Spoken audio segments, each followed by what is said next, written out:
नमस्कार, रूबरू देख रहे हैं आप और मैं हूं आपके साथ शिवानी रतूड़ी। आतंक जब पैर पसारना शुरू करता है तो माहौल अपने आप ही बिगड़ने लग जाता है, जिसके चलते कई अवैध गतिविधियां फैलने लगती है और शांति को भंग करने की हर नाकाम कोशिश की जाती है। आतंक अब बोलकर नहीं, खुलेआम नहीं, बल्कि छिपकर अपनेपन की चादर ओढ़कर आता है। विश्वास की चपेट में लेकर ब्रेन वॉश किया जाता है। अपनी तरह देश के खिलाफ गद्दारी करने के लिए बरगलाया जाता है। दंगे की साजिश, नेटवर्क्स को बड़ा करना इन लोगों का मकसद होता है। ऐसा नहीं है कि ये लोग पहले से एजेंट हैं, बस इन लोगों के दिमाग से खेलकर बड़ी आतंकी गतिविधि को अंजाम देने की कोशिश होती है। जलती पटरी, धधकती साजिश और सरहद पार से मिल रहे इशारों का खौफनाक खेल। उत्तर प्रदेश में एटीएस की जांच ने एक ऐसे मॉड्यूल का पर्दाफाश किया जो लखनऊ रेलवे स्टेशन को निशाना बनाकर बड़े हमले की तैयारी में था। इस नेटवर्क ने छोटी छोटी आगजनी से दहशत फैलाने की साजिश रची, वीडियो बनाकर विदेश भेजे, बदले में फंडिंग हासिल की। इस बीच एक और महिला के पास से जिंदा कारतूस बरामद हुए हैं। क्या कुछ चल रहा है, आइए जानते हैं विस्तार से। यूपी में आतंकी साजिश का बड़ा खुलासा, लखनऊ बना था निशाना। लखनऊ मेट्रो में उस वक्त हड़कंप मच गया जब बादशाह नगर स्टेशन पर सुरक्षा जांच के दौरान एक महिला के पास से जिंदा कारतूस बरामद हुए। रोजमर्रा की तरह सामान्य दिख रही यात्रा अचानक सनसनीखेज मोड़ ले गई जब स्कैनिंग मशीन ने खतरे का संकेत दिया और सुरक्षा कर्मियों ने एक्टिवनेस दिखाते हुए महिला को हिरासत में ले लिया। इस घटना ने न सिर्फ मेट्रो सुरक्षा व्यवस्था की सतर्कता को दिखाया, बल्कि यात्रियों के बीच दहशत और कई सवाल भी खड़े कर दिए। आखिर ये कारतूस कहां से आए और महिला इन्हें कहां लेकर जा रही थी? अब जांच एजेंसियां इस पूरे मामले की तह तक पहुंचने में जुटी हुई है। क्या कुछ हुआ, देखिए रिपोर्ट। एटीएस ने खोला आतंकी नेटवर्क का राज। बादशाह नगर मेट्रो स्टेशन पर रविवार को चेकिंग के दौरान महिला के बैग से भारी मात्रा में कारतूस बरामद हुआ। सूचना पर पहुंची महानगर थाने की पुलिस ने महिला को गिरफ्तार कर लिया। उसके खिलाफ एसआई अनुराग कुमार सिंह की तहरीर पर रिपोर्ट दर्ज कर ली गई। पुलिस के मुताबिक महिला के बैग में कुल 63 कारतूस मिले, जिसमें 303 बोर के 35 और 9 mm के 18 कारतूस शामिल हैं। वहीं 10 खोखे बरामद हुए। पुलिस मामले की जांच कर रही है।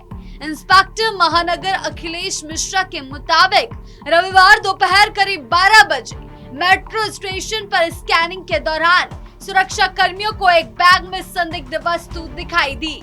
जांच के दौरान सामने आया कि बैग में 35 अदद 303 बोर के जिंदा कारतूस और 18 अदद 9 mm के जिंदा कारतूस रखे हुए हैं।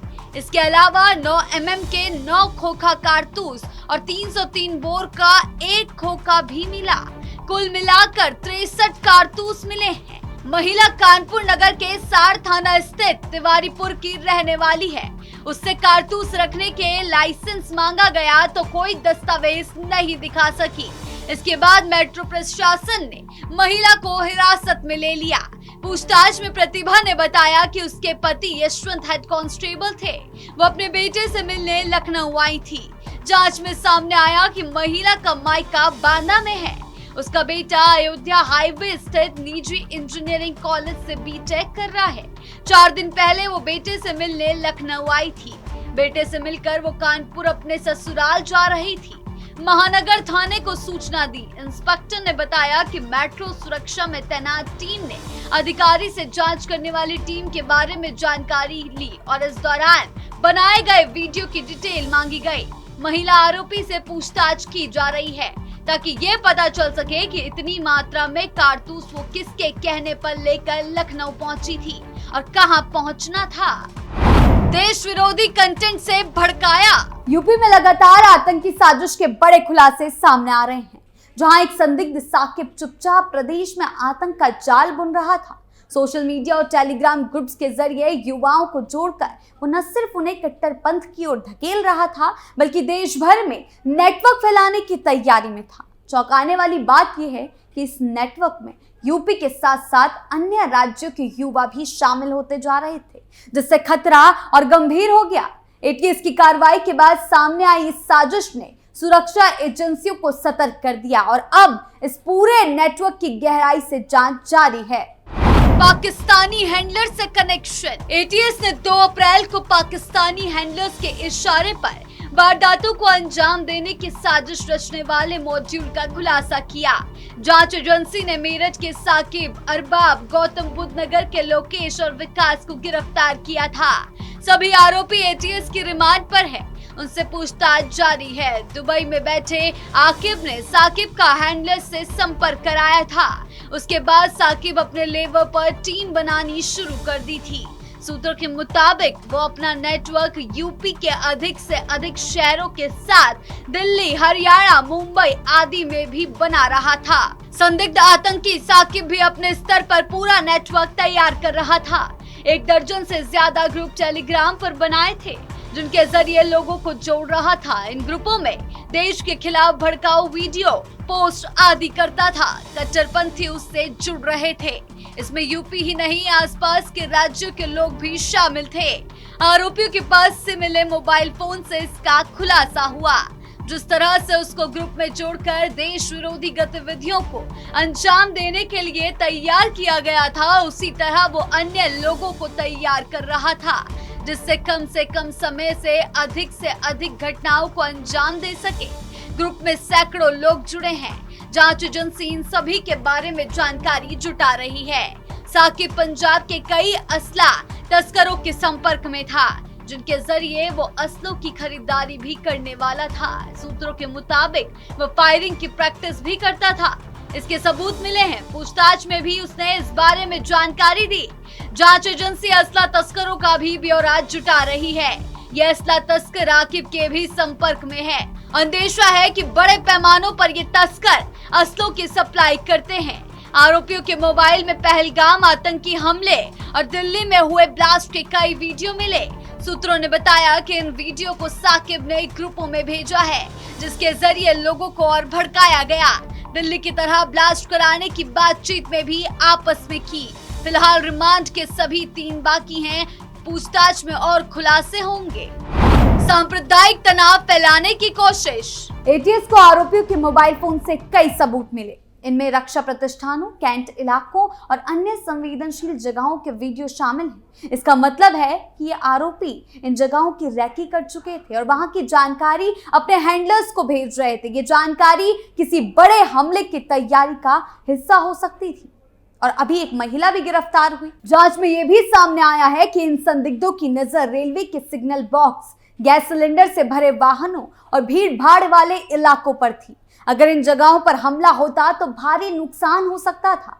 रेलवे सिग्नल बॉक्स को नुकसान पहुंचाने से बड़े ट्रेन हादसे हो सकते थे, जबकि सिलेंडर से भरे वाहनों में विस्फोट से बड़े स्तर पर तबाही मच सकती थी। इसके अलावा कुछ हिंदूवादी नेताओं को निशाना बनाने की साजिश की भी जानकारी सामने आई। इसका मकसद सिर्फ हमला करना नहीं, समाज में तनाव और सांप्रदायिक माहौल खराब करना हो सकता था। इस तरह की साजिशें देश की सामाजिक एकता के लिए बेहद खतरनाक होती हैं और इनका समय रहते पकड़ा जाना बहुत जरूरी है।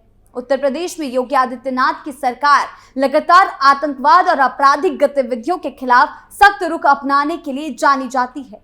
हाल ही में एटीएस द्वारा जिन भी लोगों को गिरफ्तार किया जा रहा है, वो भी इसी नीति का हिस्सा है। सरकार का साफ संदेश है कि राज्य में किसी भी तरह की आतंकी गतिविधि को बर्दाश्त नहीं किया जाएगा और यही वजह है कि सुरक्षा एजेंसियों को पूरी छूट दी गई कि वो संदिग्ध गतिविधियों पर नजर रखें और समय रहते कार्रवाई करें। इस सख्ती का असर ये है कि कई बड़ी साजिशें समय रहते नाकाम की जा रही हैं। आतंक पर जीरो टॉलरेंस। सरकार ने तकनीकी स्तर पर भी सुरक्षा व्यवस्था को काफी मजबूत किया। आज के समय में आतंकवादी सोशल मीडिया और अन्य डिजिटल प्लेटफॉर्म का इस्तेमाल करते हैं, इसीलिए एजेंसियों को भी उसी स्तर पर तैयार किया जा रहा है। साइबर मॉनिटरिंग, कॉल ट्रैकिंग और डिजिटल सर्विलांस के जरिए संदिग्ध गतिविधियों पर नजर रखी जा रही है। यही वजह है कि इस मामले में भी आरोपियों के सोशल मीडिया नेटवर्क और उनके विदेशी कनेक्शन का पता लगाया जा सके। योगी आदित्यनाथ सरकार ने कानून व्यवस्था को मजबूत करने के लिए कई सख्त कदम उठाए। पुलिस को आधुनिक उपकरण दिए गए, प्रशिक्षण को बेहतर बनाया गया, खुफिया तंत्र को एक्टिव किया गया। इसके अलावा संवेदनशील इलाकों में सुरक्षा बढ़ाई गई है और इसी के चलते कई जगहों पर छापेमारी के बाद ऐसे लोग सामने आ रहे हैं। लगातार अभियान चलाए जा रहे हैं। इन कदमों का मकसद सिर्फ अपराध होने के बाद कार्रवाई करना नहीं, बल्कि उसके पहले ही उसे रोकना है। कुल मिलाकर योगी सरकार की नीति साफ है, राज्य में कानून व्यवस्था से कोई समझौता नहीं किया जाएगा। आतंकवाद जैसे जैसे गंभीर खतरे से निपटने के लिए सख्त कार्रवाई, आधुनिक तकनीक का इस्तेमाल और एजेंसियों के बीच तालमेल को मजबूत किया जा रहा है। यही कारण है कि उत्तर प्रदेश में इस तरह की साजिशों को समय रहते नाकाम किया जा रहा है और सुरक्षा व्यवस्था को लगातार मजबूत किया जा रहा है। आपकी इस बारे में क्या राय है? हमें कमेंट सेक्शन में जरूर बताएं। धन्यवाद।